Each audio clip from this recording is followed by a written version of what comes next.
In 1664, Bavarian ruler Ferdinand Maria gave Nymphenburg Castle as a gift to his wife, Adelheid von Savoyen, for the birth of their son, Max Emanuel. Adelheid named it Schloss Nymphenburg, the castle of the nymph. Nymph comes from the Greek bride, maiden.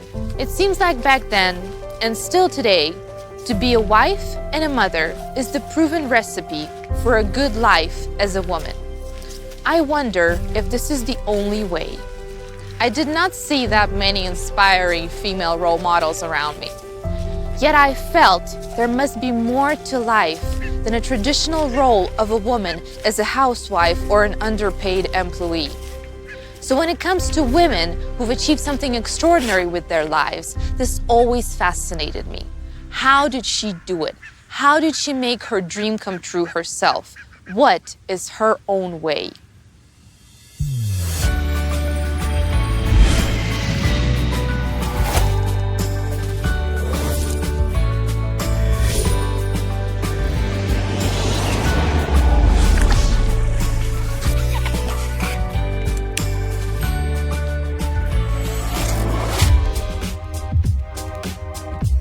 My own search for inspiration to become a successful, independent woman brought me to Munich, the capital of Bavaria, in southern Germany. You might know this great city for its world-famous beer and Oktoberfest, but it's also one of the main economical centers in the country with the highest standards of living. It is here that the main office of the fashion label Mykke Hofmann is located, run by two very talented and driven female designers who managed to turn their idea into a reality. Mykke Hofmann was formed just 8 years ago by Sedina Halilovic and Jelena Hofmann, two lifelong friends with great respect for their Balkan origins and a shared vision to create feminine and subtly striking clothing for women. We are on the set of a photo shoot for Summer 2020 collection for Mykke Hofmann in this amazing greenhouse somewhere outside of Munich. And this is super exciting. I get to see the girls in action.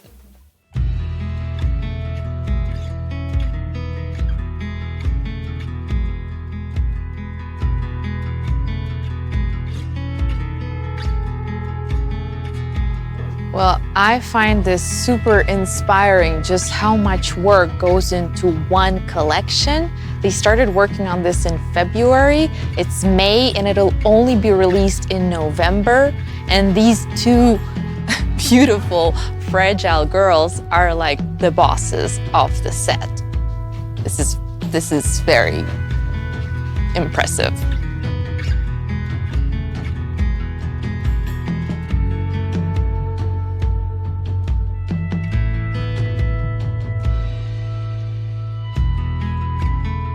You have no idea. I've been like researching you forever.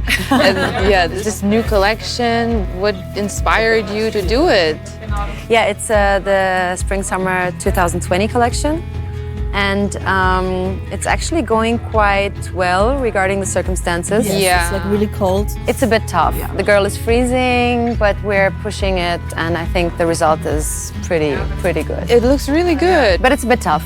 You know, we had to change location. What we were planning to do was an outdoor space and didn't work, obviously, because of the weather. So now we're just trying to push it to the max. Yeah. I already checked out all the fabrics. It's just so nice. I had a similar coat because I really like that one. You're kind of in our colorway. Right? Already.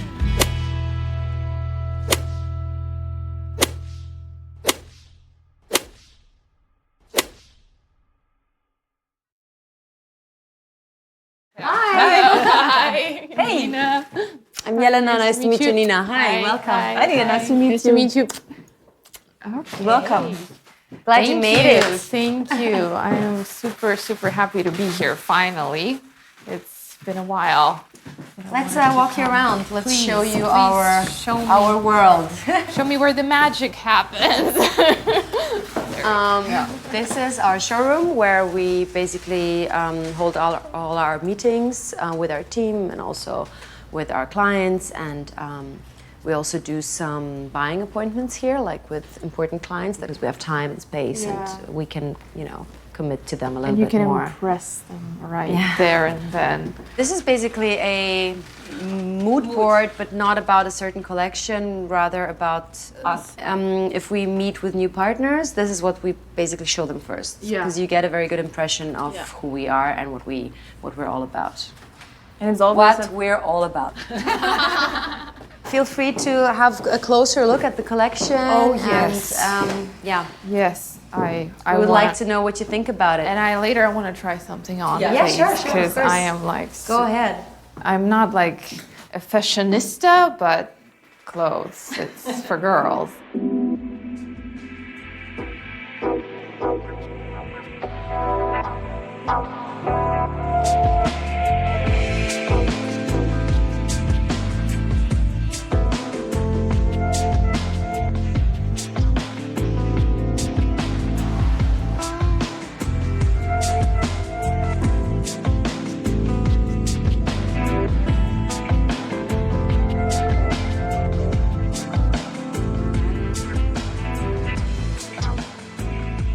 One of you was born here, right, Sedina, and you moved here and you're both from Serbia. Serbia and Bosnia, yeah. You go, girl. Yeah, I was born here. My parents came like 45 years ago to Germany, and then they married, and then they got us, me and my sister.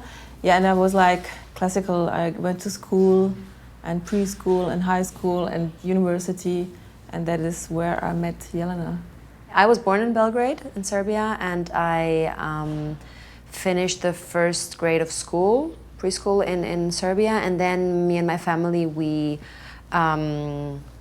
left Serbia and we went to Nigeria for 10 years. That's where we grew up, my sister and I. And then when I was 17, something like that, we came to Munich. We were both kind of insecure about what next step to take. And we sat down one evening, and we were always kind of into fashion from different angles. And we just basically came up with the idea of we have to do something together. We have to create something together. We kind of thought, yeah, let's just go for it. We're going to make it. And then the path was much longer, and it was a much rougher path taken. But I always knew I don't want to do, like I didn't ever want to be just an employee. I just want to do it by my own, Yeah, in reality, the environment itself and the way things function and the markets and everything that goes along with that, they dictate basically kind of what you do and how you work, which is normal, but at that time we didn't really think it was normal. So you are responsible for sales and you're for the production. Well, let's put it this way. I mean, in general, Sedina is in charge of the design and the product. And I'm in charge of the business administration side inside the company, so human resource, finance and stuff like that. So is it like perfect combination, like you complement each other? It's just perfect. With the launch of Spring 2020 just around the corner, Mykke Hofmann will be entering their 5th season in the fashion world. Today, their label can be found in over 40 stores worldwide, and further plans for international expansion is in the works. So far, what was probably the biggest struggle or the biggest defeat? When were you at your lowest and you thought that, oh my God, like what are we gonna do? In our industry, like I think in probably all or most producing industries, the thing is that when you're a small company and you don't have a lot of financial possibilities, but you need to grow, then you don't get the right production sites, nobody wants to work with you. At the same time, you have to buy a lot of raw materials for your products, then you have a lot of stock left over, so you have dead capital. So it keeps turning all the time, the same issues. Then you don't develop to your clients the way you should because the quality is maybe not good enough, or you you don't deliver on time or in the quality that you wanted to. And then you keep losing clients, and it's like a really bad circle that you get into. And then we are two young women who started their own company, and like if you go to the bank and they were like, you're one of 1,000 young girls who want to do their own company, and especially fashion is something that is like really risky to invest in. We never got a cent from any bank No. in this world, to cut the story short. No, so basically we started with our own little savings. The family helped us as much as they could, but we don't have financially strong background, so that was not a lot. There were so many ups and downs, like little ups, little downs, bigger ups, bigger downs. But I wouldn't say that there was a single moment where we were really down.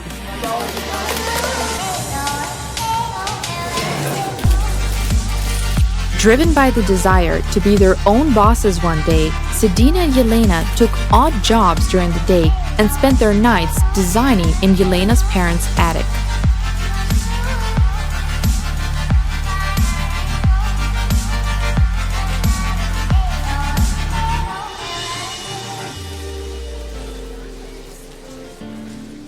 Do you meet a lot of that prejudices in the society as women? Oh, totally.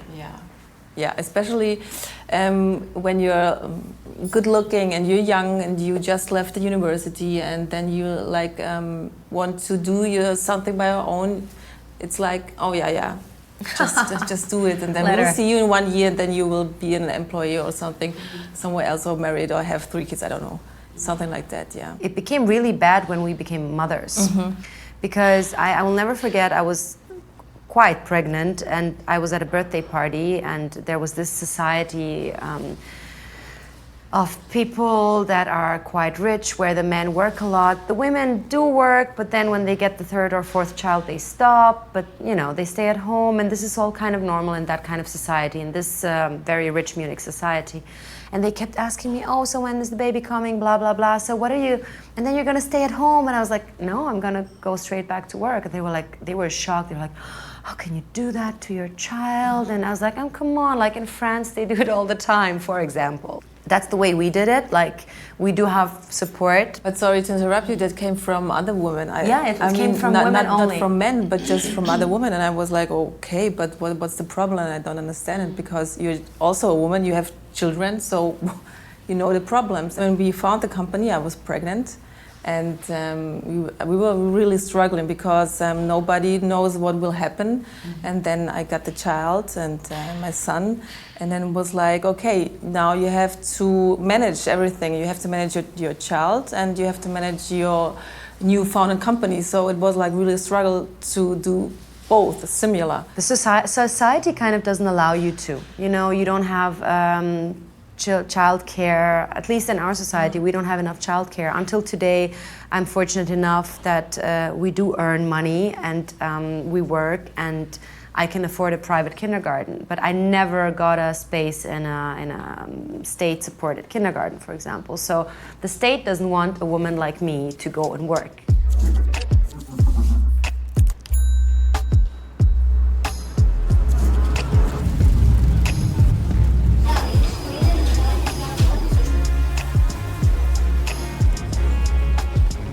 I'm on my way to Serbia's capital, Belgrade, where all Mykke Hofmann's clothes are manufactured.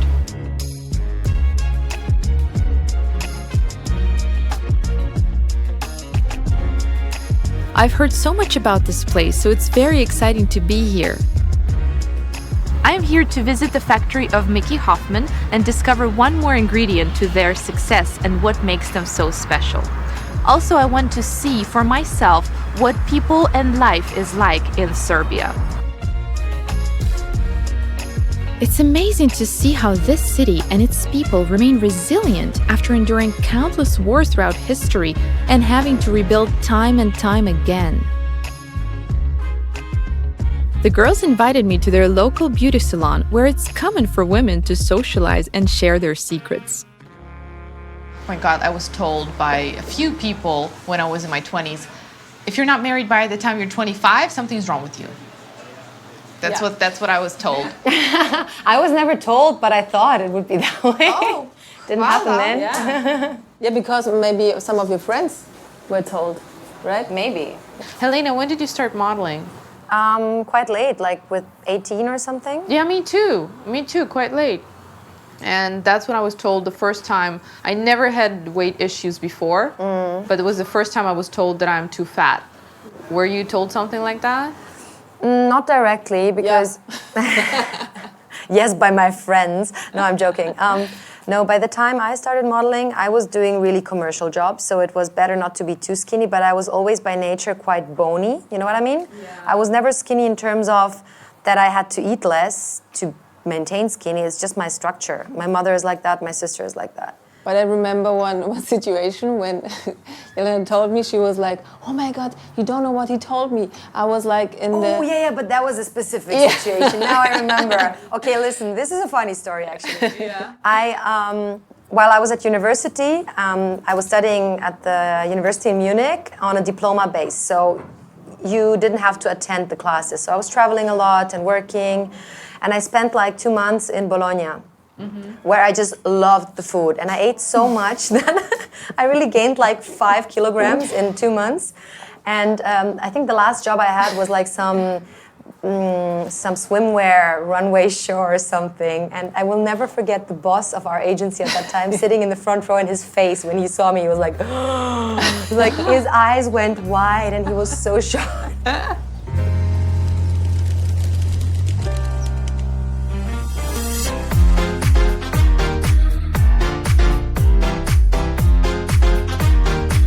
Even though I didn't understand their language, I felt welcomed, and hanging out at the market was one of the highlights of my day.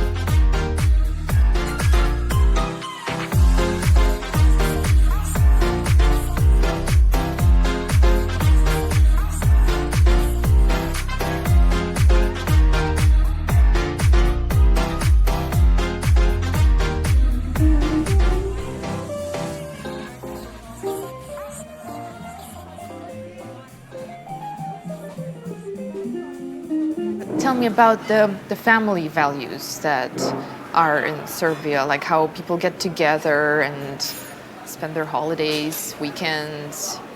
Are there anything special? I think that in most of Eastern or Southeastern Europe, the values are pretty much the same everywhere.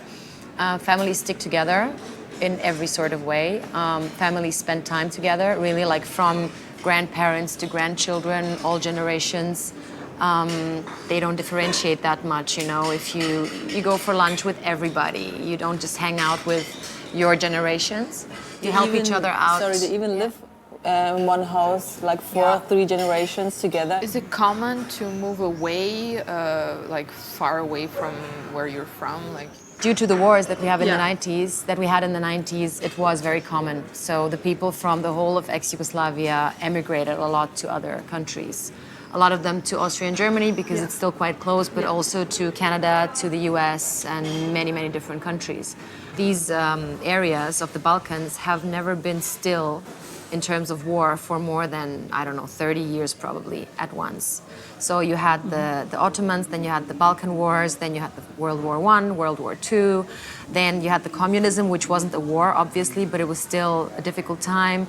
Then you had the Yugoslavian break apart, and then all the wars that followed in the 90s. So there has never been a phase long enough to really calm down. And I think that's what makes people feel more alive and live their lives quite on point.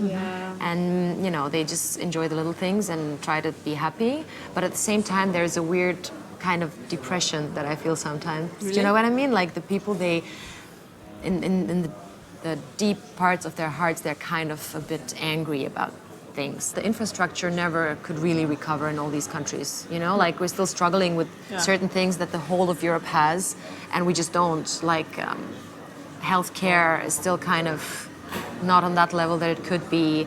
A general infrastructure in towns, like public transportation and stuff. Yeah, you know, big those towns maybe, but those then in the suburbs you have just like buses that comes every 2 hours, so it's really hard, I think last year the flood came and like destroyed all the streets. This is something we can work on. I mean, why don't we just repair and invest and the streets? Like, I mean, and she's talking about the place where our factory is. So it was all damaged because it's a small town and with not a lot of financial possibilities. So But I also feel that in what we do, like in the production itself, as we have just started, like not even 2 years ago, or exactly 2 years ago, there's so much more. And we're trying and growing and employing more and more people and growing the business. So we're still very young. I think it could be a very good business in the future.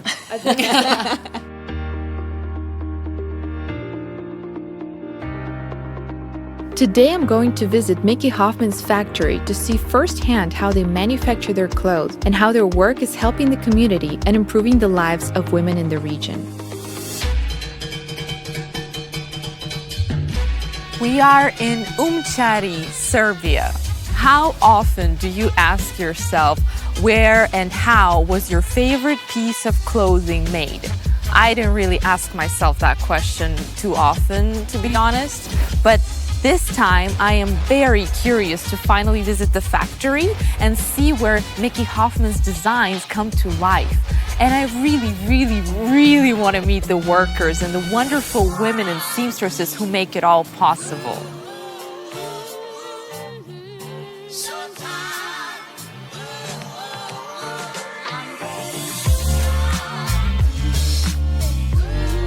Welcome to our factory, Nina. Good to have you here.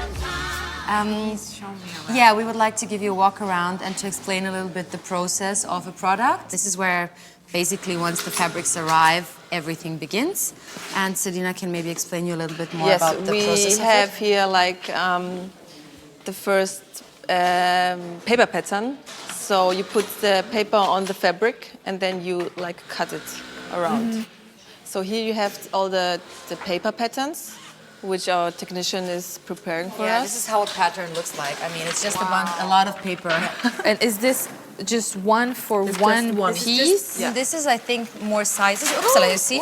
This is like one style in different sizes, probably. Thank you. So basically one piece. So there's like one dress. One dress. So many pieces come. One dress, but a lot of sizes.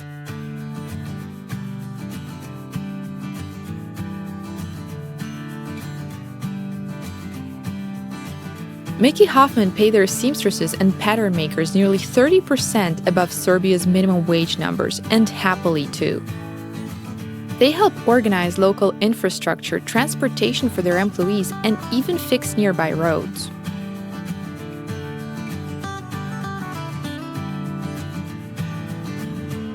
The pieces get prepared for the seamstresses and then they go along here. It's a bit chaotic right now because they're working on a lot of different things. No, it's beautiful. But once they come here, I love it. you see the, like this would be this would be one dress, basically. So these One are part of the one dress. part of a dress. Sometimes a whole piece or just one part of it, depending if they really work in the line or if they work on total pieces. These are, for example, samples. Like Sedina mentioned already, pieces that everybody looks at to understand better how to put them together and also how the workmanship is done and how the quality should be. Is this the new collection or the current one? This is being delivered to stores basically from now, continuing the next few This is months. now the actual production. Yeah, so Yeah. winter 19. With 2 production sites and over 40 salaried, insured, and loyal workers, there is a lot of heart that goes into the work, and even more that comes out of the products.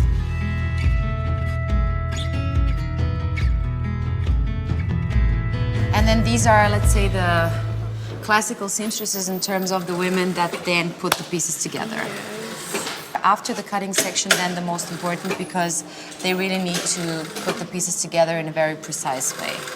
Is there a way to like let it undo it if there's a tiny little mistake? Yes, but that's always a lot of work for not so much effect. But that doesn't affect like the whole production. It's just maybe for the collection, if you preparing something new and they don't know it, they make a lot of mistakes, so they have to open it and to put it again together. Many of their employees have worked as seamstresses their whole lives. Now they have a chance to share their craftsmanship, and they do it just because they want to, not because they need to get by. Teta Ruža, mogu samo da vas kratko upoznam. Ovo je znači Nina. Nina, teta Ruža. Nećemo da vas ometamo u radu. Nina bi samo možda par pitanjica. I just explained that we don't want to interrupt her working, but you would maybe ask some questions and I would translate for you. How long have you been doing this? And like, this looks very hard. Pita koliko dugo ste već u ovom poslu? 45 godina. 45 years. Oh my God. Yeah. And how long have you been working with the girls? Koliko dugo ste već sa nama? Godinu i po. Yeah, 1 year and a half since the beginning, actually, yeah. Yeah. Do you like it? How? E sada kreće politika, šalim se. Are they nice to you? I know you won't say in front of them, but... Ne, pita iskreno ovako kako vam se sviđa raditi sa nama. Meni je lepo. Meni je lepo zato što sam faktički slobodna žena, znaš. Deca su svak na svoju stranu i mogu da radim. She enjoys it very much because obviously she's being a bit older and having her children out of the house and everything. She's very free and now she can do what she loves. Thank you so much. Hvala vam. Hvala puno.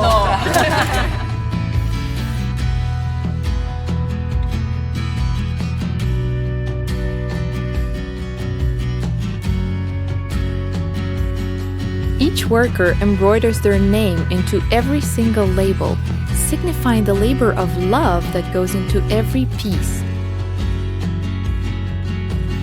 Looking around, I can't help but feel the sense of community, the power of women uniting with the same vision motivating their efforts. Their passions and goals help bring it all together, one stitch at a time.